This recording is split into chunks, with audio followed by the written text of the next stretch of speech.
الملعب عنده اندفاع هجومي من عاشور الادهم وهاني سعيد، بيعملوا اندفاع هجومي.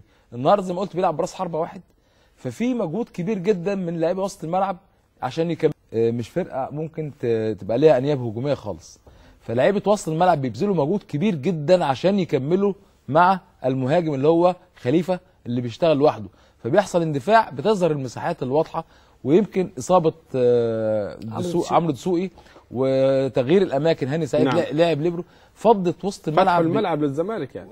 هي منطقه الخضراء عند نادي المصري، عمق الملعب سواء الديفندر او المدافعين. دي الكره دي الجون الثاني الشاط الاولاني بتاع حسن مصطفى، هنشاهد هدف شريف معلش اتكرر مرتين، وبرده لحسن مصطفى شوطه من صلاح وشوطه من حسين ياسر، وبيكملها برده حسن مصطفى.